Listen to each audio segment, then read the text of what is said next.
क्या हो गया है तुम लोगों को? इतने दिनों से हमने किसी जानवर का गोश्त नहीं खाया और ना किसी इंसान का फेफड़ा। हमें लौकी, तोरी, टींडा खा खा कर अपना गुजारा करना पड़ रहा है। मालिक, अब बहुत मुश्किल हो गया है जंगल के बाहर से इंसान या जानवर लाना। दफा हो जाओ मेरी नजरों से। मुझे आज किसी इंसान या जानवर का गोश्त खाना है। अगर नहीं लाए तो तुम्हारे फेफड़ों में हवा भर के उनका पटाखा निकाल कर खा जाऊंगा। नहीं सरदार जी, हम जाते हैं। उन दोनों के लिए अब अपने सरदार के लिए गोश्त लाना बहुत जरूरी था। वो दोनों गोश्त की तलाश में जंगल निकल जाते हैं। जंगल के करीब गांव में कुर्बान सेठ का जानवरों का फार्म था, जहां अच्छी अच्छी नस्ल के जानवर थे। कुर्बान सेठ के जानवरों का सारा हिसाब किताब एक मुंशी करता था, जिसका नाम मीठा था। उसने सेठ की नजर में बहुत ज्यादा एतमाद जमाया हुआ था। मीठे बकरा ईद आने वाली है और अपने सारे जानवर भी तैयार हो गए हैं कुर्बानी के लिए। बस हमें मुनाफा बहुत अच्छा होना चाहिए। जी जी सेठ साहब, आप फिक्र ही ना करें, मुनाफा भी कमाल होगा और जब सारे जानवर बिकेंगे तो धमाका भी कमाल होगा। बस सेठ साहब, जानवरों का बूटा आने वाला है। मैं खजाने में से पैसे निकाल कर जानवरों के खाने की अदायगी करता हूँ। हाँ हाँ मीठे, ये भी कोई पूछने वाली बात है भला। और हाँ, एक और मुलाजिम का बंदोबस्त भी करो जो जानवरों की साफ सफाई का ख्याल ज्यादा अच्छे तरीके से करे। ईद आने वाली है, जानवर साफ सुथरे नजर आएंगे तो रेट अच्छा मिलेगा। अरे मालिक, आप परेशान ही मत हो, समझ ले मुलाजिम का बंदोबस्त हो गया।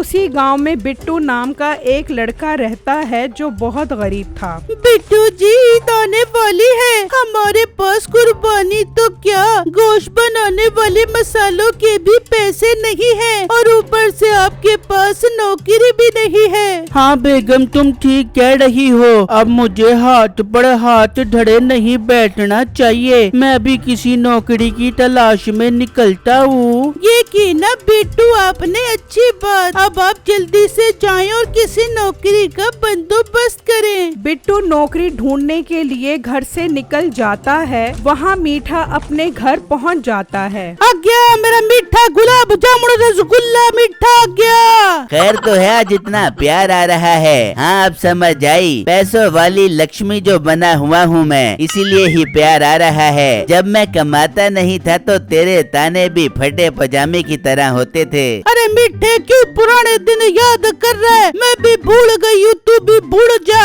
लेकिन मैं तो नहीं भूलूंगी। और कौन सा तू हक हलाल की कमाई कमा कर अमीर हुआ है? 2 नंबरियां करता रहता है सारा दिन। और सासू माँ, मैं तेरे मुँह ही नहीं लगना चाहता। और बेगम सुन, सेठ साहब को एक मुलाजिम की जरूरत है। साले साहब से कह के तैयारी पकड़ें। अब से हम दोनों मिलकर 2 नंबरियां करेंगे। अरे मीठे मेरे बेटे, ये तो बहुत अच्छी बात है। मेरा बेटा नौकरी पर लग जाएगा तो 2-4 पैसे घर आ जाएंगे। नहीं, अब तो बड़ी जल्दी मान गई। अब 2 नंबरी नजर नहीं आ रही तुझे? अरे मीठे, ना किया कर तू ऐसा, ना किया कर। ये 2 नंबरी नहीं होती, ये तो हक हलाल की कमाई होती है। हाँ हाँ भाई, ना मेहनत की कमाई। और बेगम जल्दी से खाना लगा दे, बहुत भूख लग रही है। हाँ हाँ, तू बैठ, मैं तेरे लिए मुर्गी के फेफड़ों में अचार भर के लेके आती हूँ। वहाँ वो जंगली गोश्त की तलाश में यहाँ वहाँ घूम रहे होते हैं कि उन्हें एक गाय और उसका बच्चा नजर आता है। अरे वाह, मिल गए, जानवर मिल गए। इस बच्चे और इसकी माँ को अपने साथ ले चलते हैं। हाँ हाँ सरदार जी, बहुत खुश हो जाएंगे। चलो चलो, पहले इसके बच्चे को मारते हैं।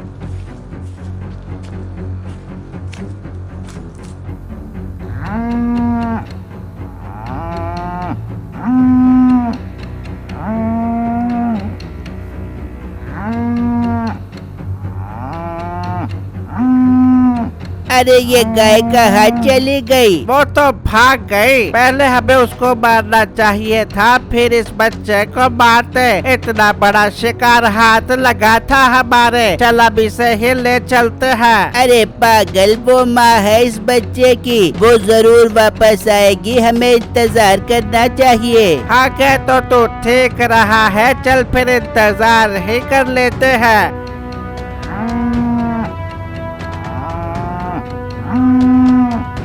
अरे ये क्या, ये गाय इतनी बेकरार क्यों है? जरूर ये किसी मुसीबत में होगी।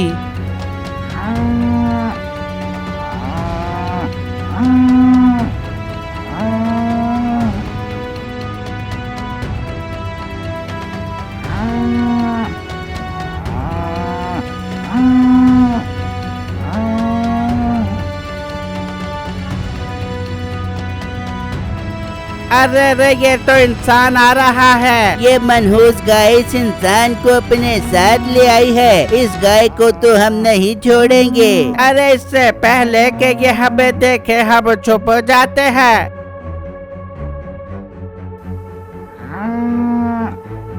अरे ये क्या, ये बच्चा तो बहुत जख्मी लग रहा है। किसी जंगली जानवर ने इसका शिकार किया है। मुझे इसके जख्मों पर ठंडी मिट्टी लगानी चाहिए, तभी इसकी जान बच सकेगी।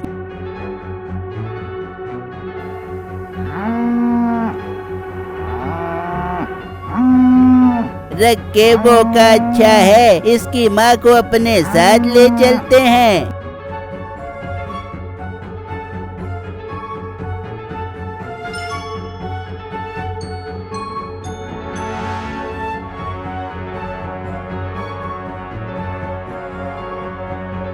ये इस बच्चे की माँ कहाँ चली गई? पहले इतनी बेचैन थी और मुझे मदद के लिए ले आई, और अब यहाँ से गायब हो गई। खैर मैं तो नौकरी ढूंढने निकला था, मुझे देर हो रही है, मैं चलता हूँ।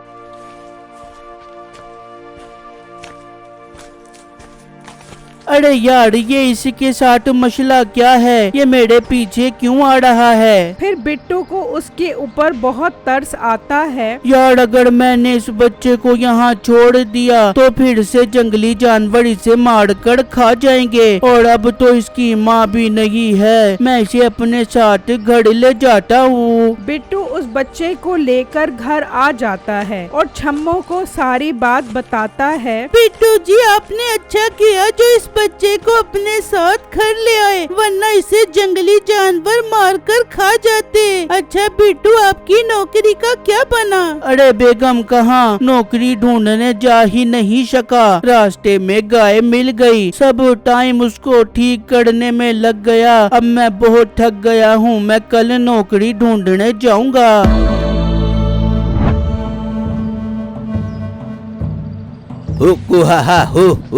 वाह वाह वाह, तुम तो हमारे लिए नहीं बल्कि सब जंगलियों के लिए गोश्त का बंदोबस्त कर आए हो। इसका पेट चीर कर अभी इसकी ओजड़ी में से गोबर निकाल कर हमें खिलाओ, हम ओजड़ी खाने के लिए तरस रहे हैं। अरे सरदार जी, आपको ओजड़ी भी खिला देते हैं, पहले पूरी बात तो सुन लो। इसके साथ इसका बच्चा भी था, वो हमने तकरीबन मार दिया था, मगर फिर ये गाय एक मोटे गुलगुले बाबड़े फुलफुले लड़के को ले आई और हमारा सारा प्लान चौपट हो गया। क्या कह रहे हो तुम? इस गाय की ये हिम्मत कि ये मदद के लिए इंसान को ले आई। अब हम इंतकाम की आग में जल रहे हैं। इसके बच्चे को भी लाओ और उस लड़के को भी। हम इसके बच्चे को इसके सामने मारेंगे और ये तड़पेगी तो हमें मजा आएगा। मालिक, हम उस बच्चे और उस लड़के को कहाँ ढूंढेंगे? हम कुछ नहीं जानते, हमारे हुक्म की तामील की जाए, वरना इस गाय की ओजड़ी का सारा गोबर तुम्हें खिलाऊंगा। नहीं नहीं सरदार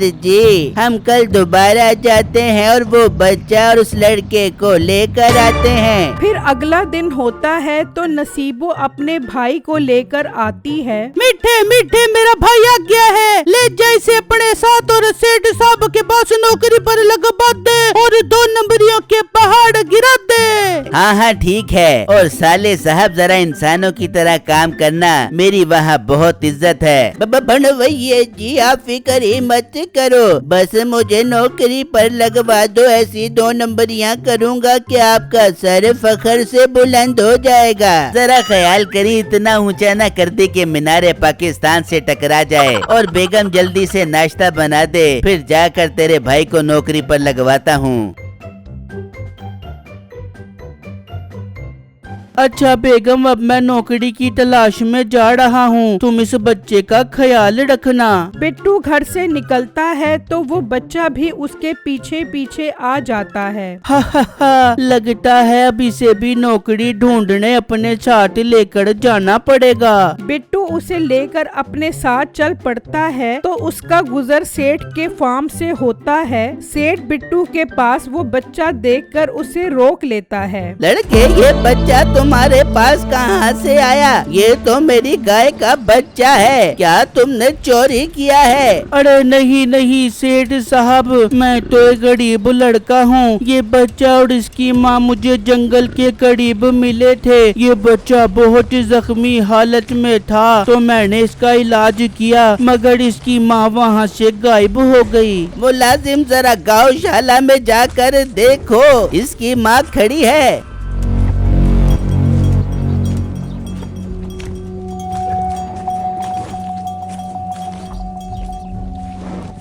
मालिक मालिक, गाय मौजूद लगी है। गाय मौजूद नहीं है? फिर गाय कहाँ चली गई? लड़के, तुम्हारा बहुत शुक्रिया जो तुम इस बच्चे को ले आए। तुम्हें नौकरी की तलाश है ना? मैं तुम्हें नौकरी दूंगा। तुम आज से इन जानवरों का अच्छे से ख्याल रखोगे। ये सब कुर्बानी के जानवर हैं, ईद पर हमने इन्हें बेचना है। इतनी ही देर में मीठा अपने साले के साथ वहाँ पर पहुँच जाता है। सेठ साहब, मैं मुलाजिम का बंदोबस्त कर आया हूँ। ये मेरा साला है, इसे नौकरी पर रख लो, दिल लगा कर काम करेगा। ये तो दिल लगा कर काम करेगा, लेकिन तू बिल्कुल दिल लगा कर काम नहीं कर रहा। अपनी गाय गायब है और ये बच्चा इस लड़के को जंगल से जख्मी हालत में मिला है। मीठे, मुझे गाय वापस चाहिए, वरना मैं तुझे नौकरी से फारिग कर दूंगा। और लड़के, तुम जानवरों की साफ सफाई का आज से ही ख्याल शुरू कर दो। अरे भाई, बड़ा तू कोई मनहूस इंसान है। तू साला है या दिल दिमाग और नसीब का काला है? पहले ही दिन मेरी रोजी के अड्डे पर कदम रखा और पहले ही दिन मेरा सारा काम खराब करवा दिया। अब बड़ भैया, मैं तेरी बीवी नहीं हूँ जो मेरे साथ इस तरह बात कर रहा है। अभी सेठ के पास जाकर तेरी सारी 2 नंबरियाँ बता दूंगा। अरे साले साहब, आप तो गुस्सा ही कर गए। आप घर जाएं, मैं घर आकर बात करता हूँ। वो चला जाता है और मीठा सोचने लगता है, ये किस मुसीबत में फंस गया हूँ। ये सब इस मोटे की वजह से हुआ है। अब तो मुझे सेठ की नजरों में इसे बदनाम करवाना पड़ेगा और वो गाय ढूंढ कर लानी पड़ेगी ताकि सेठ की नजरों में मेरी इज्जत दोबारा बहाल हो सके। फिर रात होती है तो वो जंगली बिट्टू और गाय का बच्चा ढूंढने के लिए निकलते हैं। वो चलते चलते उसी फार्म के पास पहुंच जाते हैं तो उनकी नजर उस बच्चे पर पड़ती है।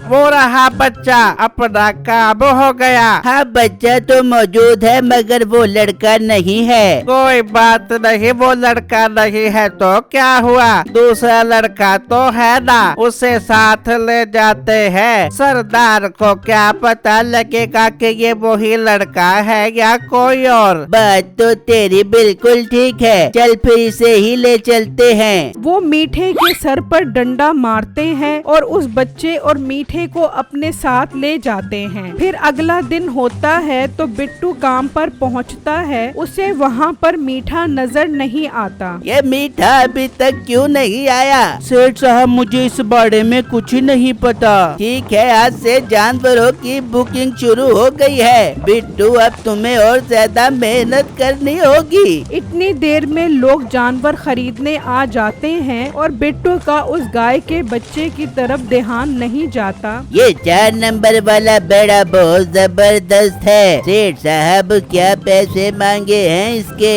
भाई साहब इसके 2 लाख रुपए मांगे हैं। रेट तो तुम्हारा मुनासिब है। मैं तुम्हें 1 लाख रुपए एडवांस जमा करवा रहा हूँ। 2 दिन में आकर ले जाऊंगा। ठीक है बिट्टू, इनका ये 4 नंबर वाला जानवर बुक कर लो। ये ईद से 1 दिन पहले आकर 1 लाख रुपए और जमा करवा कर ये जानवर ले जाएंगे।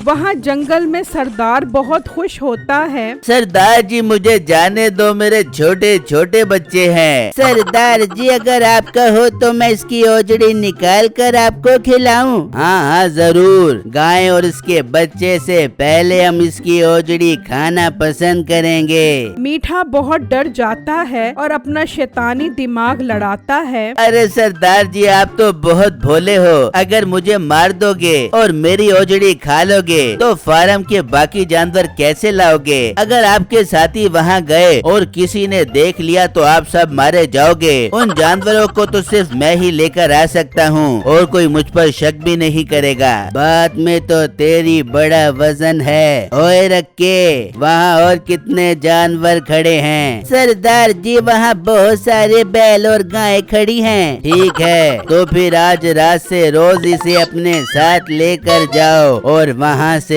एक एक करके जानवर लेकर आओ।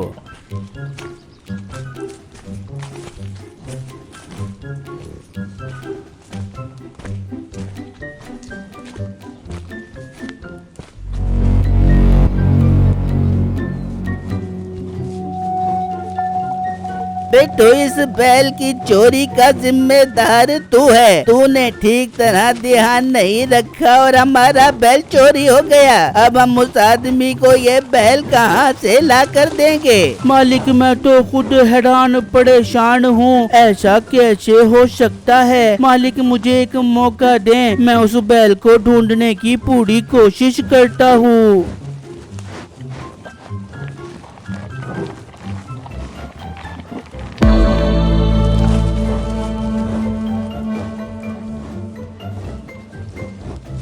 अच्छा तो ये काम मीठा इन जंगलियों के साथ मिलकर कर रहा है। मैं भी सेठ साहब के पास जाता हूँ। बिट्टू सेठ के पास आता है, उन्हें सारी बात बताता है। क्या मीठा जंगलियों के साथ मिलकर हमारे जानवर चोरी कर रहा है? बिट्टू 2 दिन बाद ईद है, कल से लोग अपने जानवर लेने आना शुरू हो जाएंगे। मालिक हमें आज एक और दिन लोगों को रोकना होगा। आज रात वो जानवर चोरी करने आएंगे तो हम उनका पीछा करके उनका अड्डा देख लेंगे और फिर हम अगली कार्रवाई करेंगे। जब दिन निकलता है तो लोग अपने जानवर लेने आ जाते हैं। लो सेठ साहब परसों ईद है, मेरा 4 नंबर वाला बैल मुझे दे दो।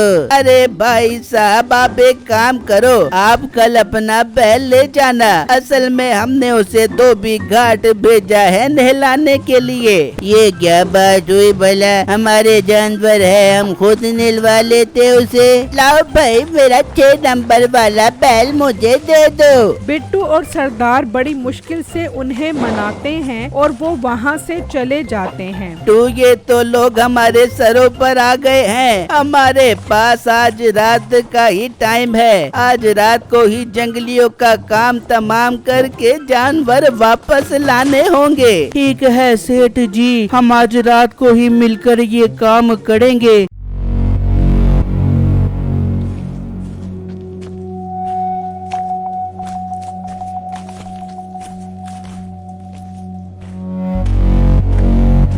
वाह वाह, बहुत अच्छा काम कर रहे हो तुम। और कितने जानवर रह गए हैं वहाँ पर? सरदार जी अभी तो वहाँ पर बहुत सारे जानवर हैं। परसों ईद है, मेरी बात मानो तो आज ही बाकी के जानवर उठवा लो, वरना कल से लोग वो सारे जानवर ले जाएंगे। ये बात तो तेरी बिल्कुल ठीक है। तुम अभी जाओ और एक एक करके सारी गाय लेकर आओ।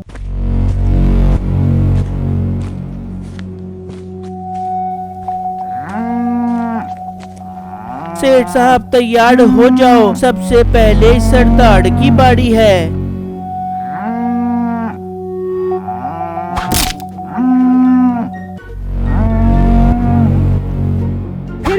बाकी जंगलियों को भी मार देता है। वहाँ मीठा और जंगली एक और बैल खोलकर ले जाते हैं और जंगल में पहुँचते हैं। वो ये देखकर हैरान रह जाते हैं कि वहाँ पर सरदार और बाकी सब मरे हुए होते हैं। आओ मीठे आओ, हम तुम्हारा ही इंतजार कर रहे थे। तो तू इन जंगलियों के साथ मिलकर हमारे जानवर चोरी कर रहा था। बिट्टू उतार दे तीर कमान इसके सीने में। नहीं नहीं सेठ साहब, मुझे माफ कर दो। मुझसे ये काम इन जंगलियों के सरदार ने करवाया था। मुझे माफ कर दो। आप जो कहोगे मैं करूँगा। हाँ मालिक, इन्हें मारने से बेहतर है इन्हें कैद खाने में डाल दिया जाए। वो मीठे और जंगलियों को कैद खाने में बंद कर देते हैं। फिर अगले दिन से सब लोग आकर अपने अपने जानवर ले जाते हैं।